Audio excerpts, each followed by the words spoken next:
lo puso y no llegamos a ver los dos textos. Ustedes tienen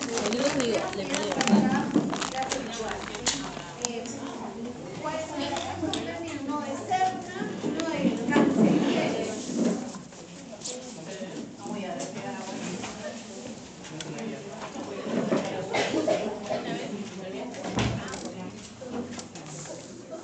El texto de Serna es sobre Rosaura como personaje. Está muy bueno. Es un buen estudio de personajes para pensarlo desde el nombre y sus funciones. Y el de Cancelliere trabaja con la locura. La locura en Segismundo. Un par de cuestiones que ustedes por ahí ya conocen porque han visto el texto de Redondo sobre melancolía para el Quijote. Entonces ahí podemos ir enhebrando un poco dos personajes que son melancólicos o que tienen alguna fase melancólica para pensar cómo se va articulando con la acción. En este caso, acción dramática porque es una obra de teatro.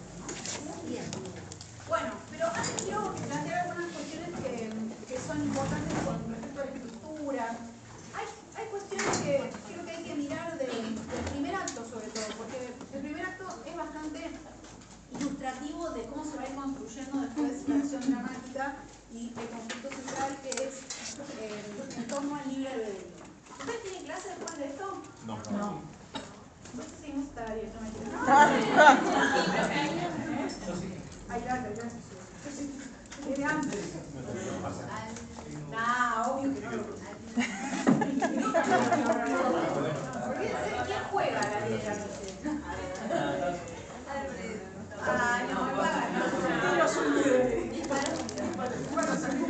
bueno, acá podríamos resumir un poco esto que ustedes dijeron tan elegantemente y con tanto fundamento, que es que, para concluir lo que estuvimos charlando, el teatro de Calderón es distinto al de Lope, ¿sí? No porque vaya a tomar como base algo que no sea la fórmula de la comedia nueva, sino que en principio está trabajando con esa fórmula que ya está solidificada o cristalizada, está establecida en la escena, y eso le va a permitir una libertad con la que va a poder jugar en ese segundo cuarto del siglo XVII, que no tenía ni siquiera el mismísimo López como para ejercer, ¿no? Y eso también hace que, bueno, por algo estos sean los dos cuartos canónicos, ¿no? Que acá se den los grandes clásicos del siglo XVII. Y sobre todo este segundo, que es el de donde se concentra más la producción calderoniana de lo que se llama producción para el corral, o sea, las obras que se representaban en el corral de comedias, ¿sí? Que van a empezar a aparecer alrededor de la década de 1630. Así que este texto, La vida de sueño, es parte de esa producción para corrales. No voy a ampliar esto, pero Calderón tiene otro tipo de obras muy famosas que se estudian también cuando había Federica, estudian teatro, que se llaman autos. Los famosos autos sacramentales, que además todo el tiempo se encuentran más autos. Entonces los editan, los reeditan en mejores ediciones y se empiezan a estudiar más. Los autos sacramentales son piezas más breves que tienen como tema central algún tema religioso, probablemente, bueno, los sacramentos en general, la Eucaristía, la Pascua, y tiene que ver con el teatro religioso y con formas más asociadas al teatro alegórico, ¿no? Entonces él produce distintas formas de obra dramática, pero con las que lo recordamos son estas del teatro para corrales, ¿no? Bien. Entonces, eso sí es importante que lo sepan. Ahí hay modelos entonces que van a tomar con respecto a la fórmula de Lope, elementos que van a transgredir, van a modificar, ¿no? Bien. Vayamos así como brevemente por aquellas cuestiones que son bien esquemáticas del acto 1 y que nos ayudarían a entender cómo se va construyendo el conflicto, ¿no? ¿Por qué? Porque en principio todos los autores de la bibliografía, los que ustedes tienen, los que ustedes no tienen, van planteando que en el teatro de Calderón no es que solamente está esta apertura hacia lo filosófico y hacia lo europeo también, o universalizar el drama, sino también que hay una cuestión asociada con la construcción lingüística. Yo les había dicho que quería que fueran pensando si algunos de los versos que ustedes ven en la obra les remiten a algún otro autor que ya conocen de esta materia. ¿Hay algún, estilísticamente, por uso de los recursos poéticos, hay algún autor al que podamos remitirnos por lo que leemos en La vida de sueño? Pensemos en el primer, por ejemplo, el comienzo ya de la obra. No. No lo leímos aquí de acá. Podríamos, pero no. No, pero el año pasado sí lo leí. El año pasado sí, pero de este año. Quiero decir Góngora, pero... Sí, Góngora, exactamente. Habrán visto que hay recursos que son propios de Góngora, hay bimembraciones todo el tiempo, hay uso del oxímoron también, hay mucho hiperbatón, y no nos olvidemos que la fórmula del teatro que plantea Lope de Vega lo que busca es como una suerte de término medio, decía que no fuera ni muy erudito ni muy vulgar, ¿no?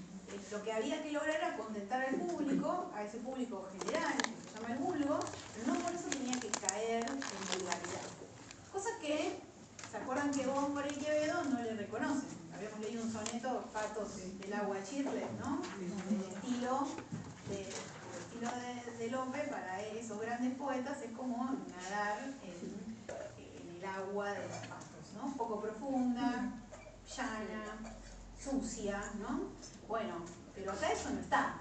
Este teatro tiene una complejidad en la construcción de los versos que no tiene el teatro de Lope, pero es a propósito. O sea, ahí hay una experimentación también con el estilo, con las figuras retóricas que se van a utilizar, que buscan que sea complejo, pero todavía entendible, porque se entiende, ¿verdad? No es el Polifemo, pero hay elementos que vienen de ahí. Entonces nos está hablando de una cierta construcción de lo real, que lo real es la mímesis, ¿no? de la obra, lo real fingido, a través del lenguaje, cómo se articula lenguaje y realidad. Eso es un tema importante que atraviesa esta obra. Bien, en el verso 1 ya, ¿vieron que aparece Rosaura? Y Rosaura está escapando, está transitando ese espacio, que es el espacio extramuros, ese afuera, ese otro lugar que no es el castillo, el reino de Basilio, ¿no? Y cuando se le va el caballo, ¿no? Vieron que se le desboca, ya es una mala señal eso. Si tienen presagio dramático, eso va a terminar mal, podríamos decir. Ella lo califica de hipogrifo violento. ¿Vieron que dice hipogrifo violento y ahí arranca? Bueno, ¿qué es un hipogrifo? Todos los que leyeron Harry Potter saben que es un animal mitológico, ¿no? Que es una mezcla de león y águila. Ese es el grifo, ¿no? Pero el hipogrifo es la cruza del grifo con un caballo. ¿Se acuerdan de los hipogrifos de Harry Potter? Le cortan el pecho mal. Claro, ¿Cómo es ese pedazo? ¿Caballo alado? hay una escena donde La escena que le corta. Draco Malfoy se acerca mucho a las redes y el brazo, creo que era, Claro. una cosa así. Y lo Que ahí le lleva. hacen el acta al pobre. Sí, Claro, y lo ejecutan y a Hagrid lo despide. Pobre Hagrid. Y después hay Che, qué poleo el tuyo, bueno. Pero es la tercera película, la segunda. sí, ahí no esperamos La que tercera. Hermione viaja en el tiempo y toda la movida. La zarpada de Hermione. Sí, cualquiera, le regalan un coso para viajar en el tiempo y no. Querían a todas las clases. Hijo no sabe. Bueno, bueno, acá empieza a aparecer un problema ya en el verso 1. En el verso 1 hay un animal mitológico monstruoso, porque es la suma de varias partes, ¿no? Dijimos que el monstruo es central para esta obra. Entonces ya nos están anticipando algo de la constitución monstruosa del lugar y del personaje, ¿no? Es un lugar inhóspito. ¿Se acuerdan que les dije la semana pasada que ya está como en una elevación? Hasta hay muchas hipótesis sobre cómo puede haber sido representado eso, porque es muy complicado técnicamente. O sea, hay gente que se se dedica solo a estudiar representación en Calderón, dice cómo se hizo en el primer cuadro, el primer acto, ese desnivel y demás, ¿no? No vamos a entrar en eso. Pero lo que sí es importante es que ya aparece la representación del monstruo. Y ese monstruo, además, es un monstruo constituido por palabras. Porque en realidad el hipogrifo no es un ser mitológico de la antigüedad, es un invento de un poeta italiano que se llama Ariosto, del siglo XVI. ¿Sí? Que escribió un texto que se llama El Orlando Furioso. Adivinen de quién trata. Del señor Rotolando, el nombre que ustedes le quieran poner, Orlando. El Orlando Furioso, que es muy parecido en algunos puntos al Quijote, pero yo no puedo ser imparcial en mejor el Bien. Bueno, ya tenemos seres de ficción, ¿no? Monstruos de ficción. Si decíamos que uno de los grandes problemas de esta obra es el monstruo, la representación de lo real y aparte la idea de cómo el lenguaje construye realidad, fíjense que el lenguaje construye realidad al punto de que aparece la referencia a este monstruo que es literario, ¿no? No es un monstruo que tenga una tradición por fuera de los textos, o sea, por fuera del lenguaje, podríamos decir, ¿no?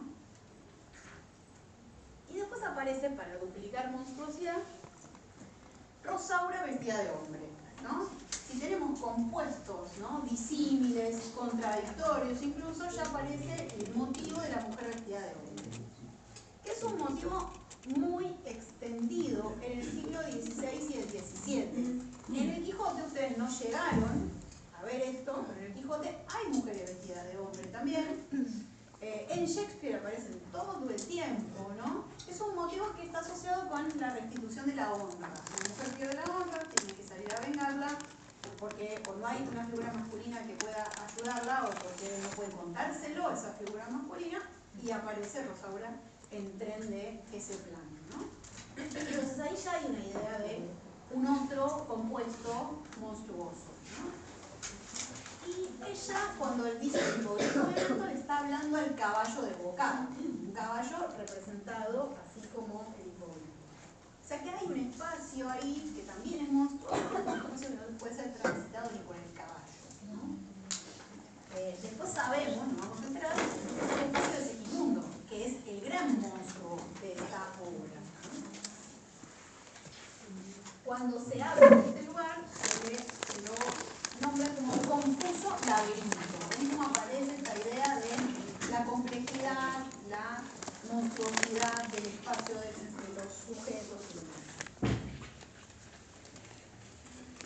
Bien. Pero, y esto es importante, es un espacio y es una monstruosidad que se arma con el lenguaje, ¿no? Que en realidad tiene una constitución que es muy moderna. ¿En qué sentido? Es casi sosuriano, ¿no? El lenguaje construye realidad. Bien, ¿cuánta gente sabía eso en el siglo XVII? Muy pocas. O sea, esto es un planteo muy moderno, si quieren, ¿no? Hasta el día de hoy, muchos de nosotros podemos ir por la vida creyendo que las cosas son como son, pero están mediadas por lenguaje, siempre, por algún sistema de símbolos, ¿no? Cuánto uno conoce lo que realmente existe o cuánto puede conocerlo. Bueno, esa idea está presente acá todo el tiempo. Una pregunta que se suelen hacer los estudiosos de Calderón es si es solo decorado verbal, ¿sí? El decorado verbal es cualquier parlamento que sirve para representar eso que debería estar sobre el escenario y que orienta al espectador, ¿no? Acá la torre, acá la cima. Bueno, ¿es solo decorado verbal como ocurría en Lope o como ocurría en Shakespeare? Bueno, en realidad ya hay una forma de representar el mundo a través del lenguaje.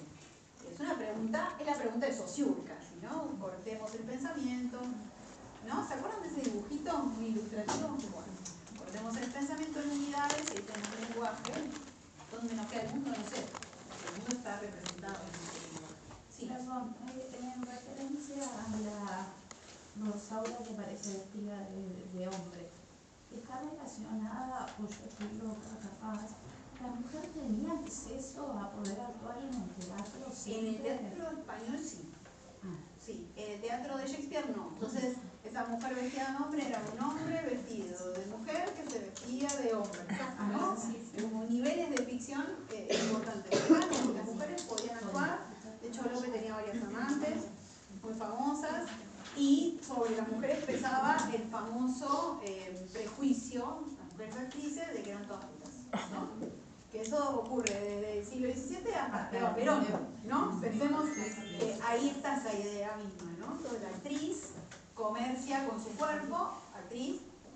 Entonces esta aparición teatral de esta mujer vestida de hombre no tiene que ver con ninguna prohibición. No, las mujeres pueden actuar. Y había muchas muy famosas, ¿no? Bien. Entonces, si vamos a plantearnos la idea de ¿es el lenguaje la materia prima de la realidad? ¿Es el lenguaje lo que construye representación y realidad? Estamos entrando en la pregunta filosófica, ¿no? Por eso, es importante pensar que los límites de lo representable y qué es lo que hace el lenguaje con esa representación nos están llevando de lleno a esto que uno dice, no muy por arriba, es un teatro filosófico. ¿Por qué filosófico?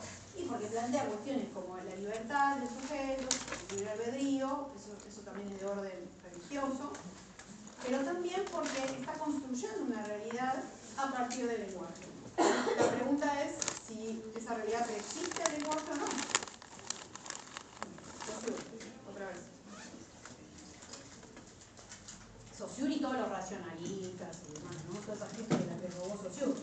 Pero bueno, o de la que robaron los alumnos que hicieron el libro de Saussure una vez muerto y curso de lingüística argentina. Bien. Bueno, ¿qué más les iba a decir? Entonces, el problema de la voluntad, del libre albedrío y de la representación podrían ser los dos grandes canales a través de los cuales se construye el tema de la vida de sueño. O los dos grandes temas de la vida de sueño. Y son los que van construyendo los personajes, podemos decir, y van irradiando a todo lo que sea representable en esa obra.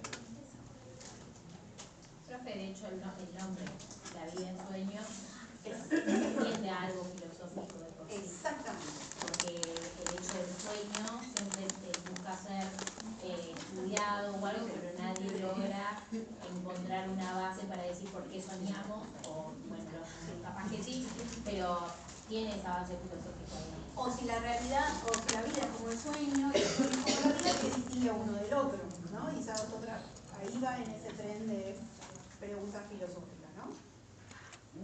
Pregunta del filósofo Raptor. No sé si conocen ese meme, es muy viejo.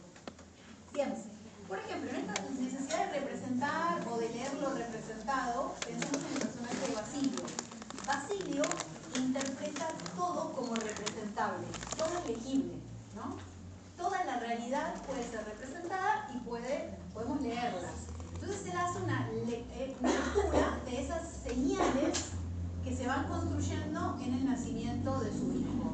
El eclipse, la muerte de la madre, ¿no? Todas las pequeñas señales que van a indicar que Segismundo va a ser un muy mal gobernante.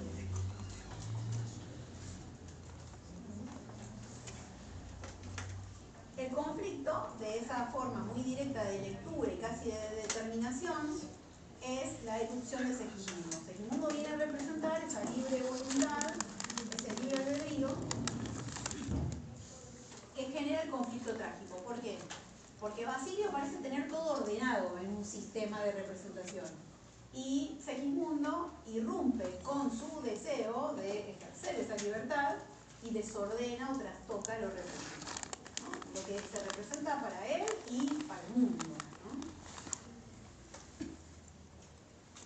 Por eso que decimos que es moderno el texto, porque es un texto que desorganiza esas estructuras muy unilaterales de esto es lo representable, este sujeto va a ser un tirano, no, y fíjense cómo luego se construye como un personaje mucho más profundo, mucha más dificultad de poder conceptuarlo o resumirlo, y lo mismo pasa con el reino, lo mismo pasa con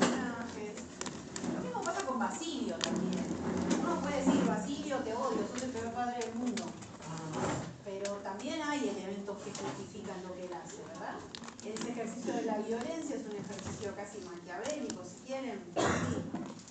Y lo mismo pasa con Clotaldo. Pasa mucho con la figura de poder, acá, en particular, o los ancianos, los que vienen a representar de algún modo esa sabiduría, ¿no? Bien. Entonces ahí está lo moderno, ¿no? Y eso tiene también su correlato en la estructura.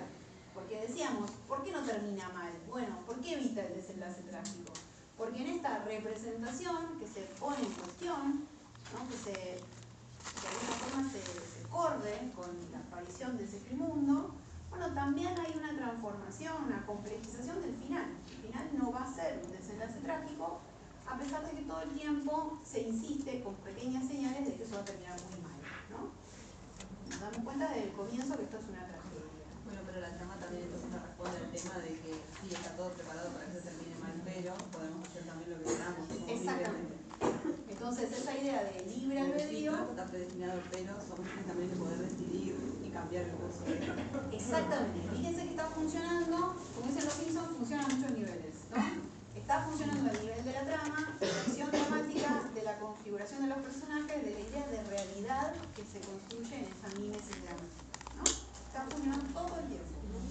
También se le otorga al espectador la posibilidad de leer y leer mal las señales y equivocarse, ¿no? Yo creo que si a Clarín lo empujan por la ventana y va a terminar todo muy horrible.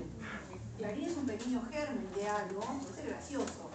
Bueno, no termina pasando eso, ¿no? Piensen en Shakespeare, ¿no? A Hamlet, a sus dos compañeros de facultad los matan al toque, Ofelia se muere, uno dice, bueno, sí, se van a morir, se va a morir él, se mueren todos, ¿no? Y terminan de la peor forma, muy sangriento. Bueno, eso se fue construyendo de a poco. Acá esa construcción resulta que al final termina siendo parte de una lectura errónea, ¿no? O de una lectura que tiene otra alternativa. Por eso hablamos de gestos de modernidad, ¿no? Bien. Obvio que de Clarín dijimos es el único personaje que muere, cosa que ayuda a pensar cómo se corre ese gracioso calderoniano, y mientras esté existiendo en la trama de las acciones, tiene ese rol de equilibrar la carga dramática, ¿no? Porque sabemos que acá hay conflictos, que son conflictos propios de la tragedia, el drama entre padre e hijo, ¿no? La falta de libre albedrío frente al determinismo, ciertas concepciones de qué es lo humano, si lo humano depende del poder de las estrellas, de designios divinos, o si tiene la posibilidad de reformarse. Son todas preguntas muy profundas y muy trágicas, pero al mismo tiempo está el chiste de Clarín, ¿no? De la ciencia. Clarín.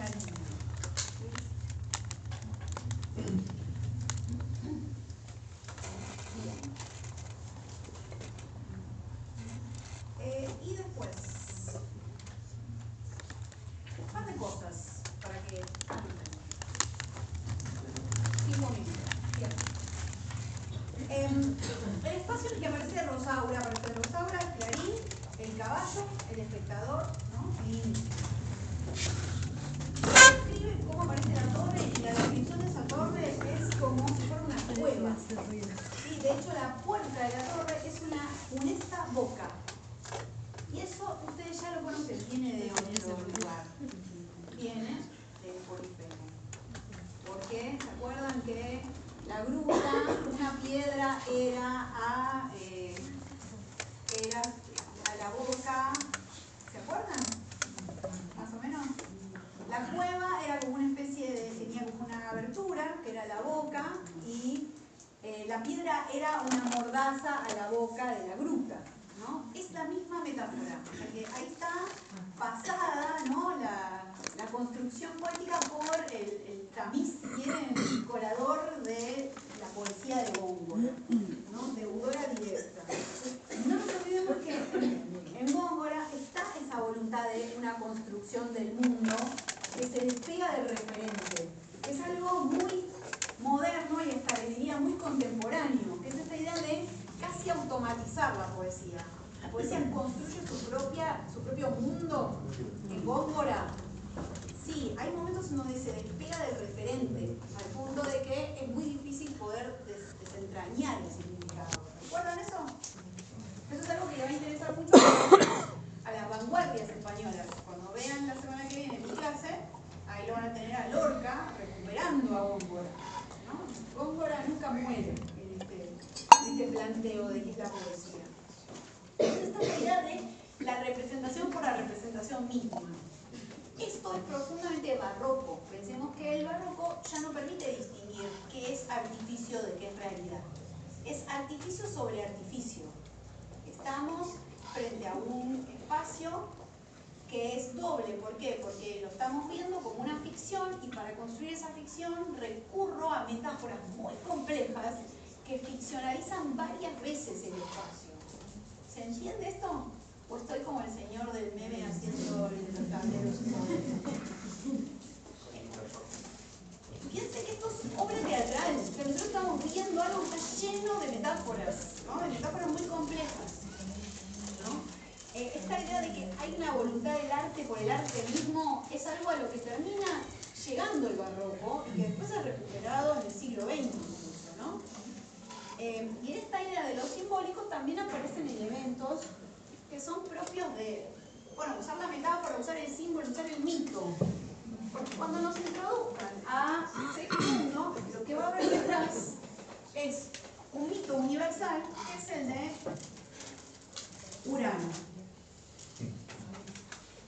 El mito Urano. ¿Quién es Urano? Urano es, en la mitología griega, el marido, bueno, de Gea. Cronos es el hijo, ¿no? Entonces, es el padre de los primeros titanes, de la primera generación de dioses.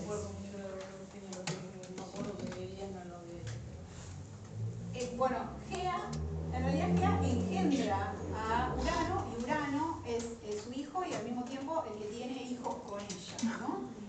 Solo que impide que nazcan esos hijos. Gea concibe a Cronos y antes de que él pueda matarlo, diseñan una herramienta que según las distintas fuentes puede ser una guadaña, una hoz, y con eso le corta los testículos, ¿sí? A Urano, caen al mar y ahí nace Afrodita. Bueno, ¿sí? Esta forma de reproducción. O sea, claro, sí, como la idea de lo seminal, ¿no? Está mucha cultura. Bueno, entonces, eso, a ver, ¿por qué está el mito Urano atrás de esto? Porque está ese vínculo del padre, ¿no? Que mata a su hijo. Después, Crono, o Cronos, que es Saturno para los latinos, los romanos, va a terminar haciendo algo parecido, va a comerse a sus hijos. Después nace de esa generación Zeus, ¿sí? Habrán visto, hay un cuadro muy famoso de Goya. Bueno, está replicado el mismo esquema, pero es este esquema de padres contra hijos, ¿no? Entonces, lo que muchas veces se puede ver en esa construcción poética es la idea de ese hombre que no puede nacer porque su padre mismo lo devora de alguna forma o lo destruye antes de nacer. O sea, esta búsqueda de mitos universales, que es una forma también de ampliar filosóficamente el teatro y también volverlo europeo. Cuando digo universales me lo ponen entre comillas, ¿sí? Porque cuando me ven después de la vacación de invierno vamos a tirar abajo la idea del universal, porque lo universal siempre es europeo y vamos a volvernos muy decoloniales. Si es que el mundial no nos termina de descolonizar. Cosa que no va a ser, porque es Estados Unidos. Bien. Bueno. Y la pausa de hidratación. Ese es el mundo. Con esto quiero ir cerrando. Vieron que empieza su parlamento con la acotación que dice ruido de cadenas, que es lo que leímos en el primer monólogo la semana pasada. Bueno, ahí aparece Clarín por un momento dice que cree que es un fantasma, ¿no? Fíjense cómo aparece, hay un chiste, ¿no? Que lo que hace es aliviar esa carga dramática. Pero al mismo tiempo aparece la discusión sobre qué es lo que estamos viendo. ¿Es real? ¿No es real? ¿Es un fantasma? ¿No? Sigue complejizando. Y ahí es donde viene el monólogo, que tiene un problema central, que es el de saber quién es uno mismo, ¿no? Esta idea de reconocerse a uno mismo. ¿Quién soy? Es la pregunta que hace todo el tiempo. Y detrás de eso está esta famosa fórmula clásica del conócete a ti mismo, ¿no? Esa máxima está vinculada con la educación del príncipe, de la que hablábamos antes, ¿no?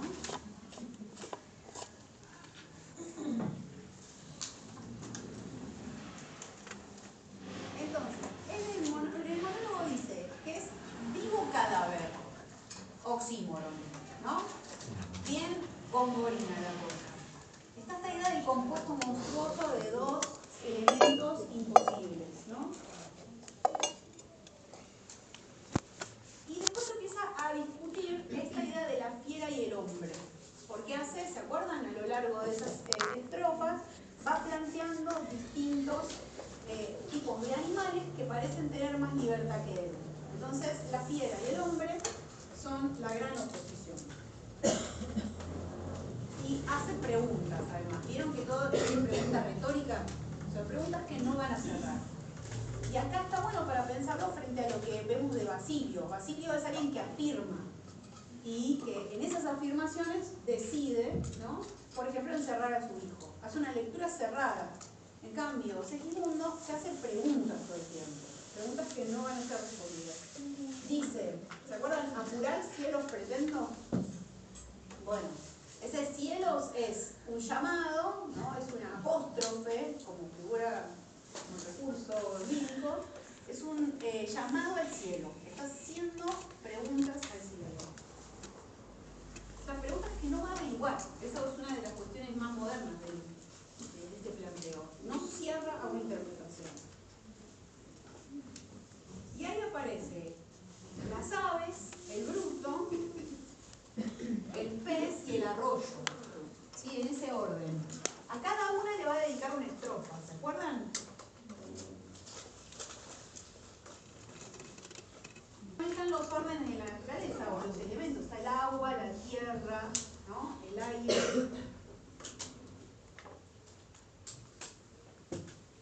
El fuego, si lo pensamos en relación con la tierra, pero bueno, ya faltando. Y fíjense que lo que hace también es, luego de estas 4 estrofas, ¿se acuerdan que vuelve a mencionarlos a todos? Los vuelve a encadenar. ¿Se acuerdan de eso? Hace preguntas y después cierra. Los recupera.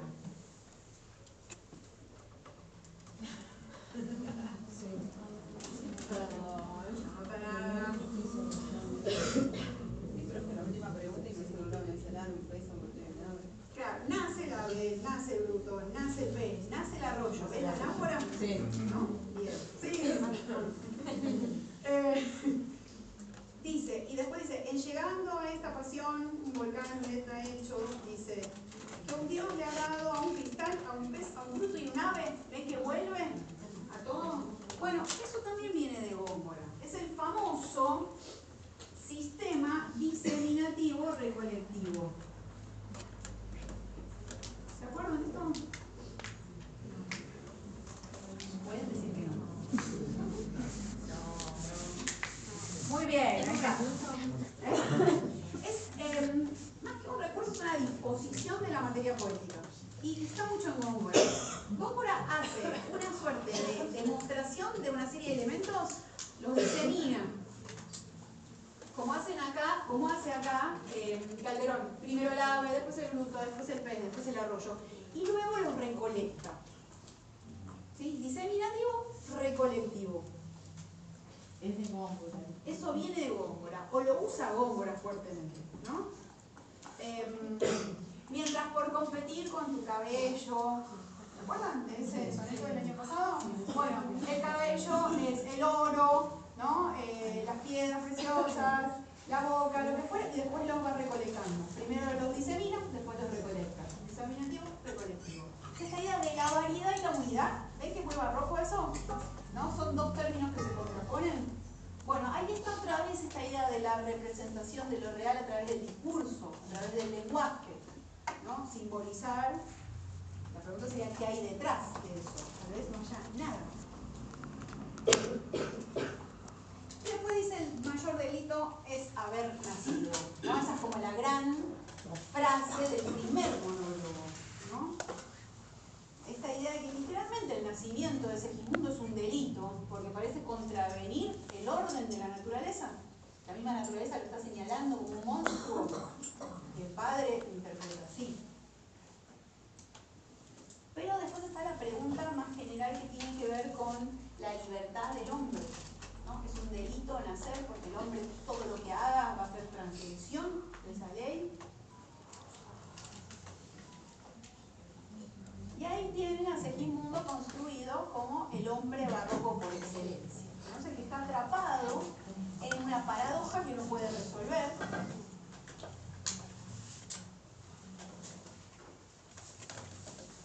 Está siempre entre el instinto, el libre albedrío, la determinación, la voluntad propia, ¿no?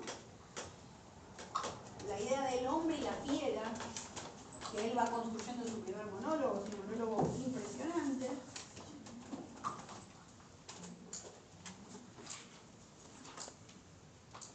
Pero ya en esa forma en la que está entrampado, en esas dicotomías, también va a terminar mostrando a lo largo de la obra que puede escapar por medio del ejercicio de su propia voluntad.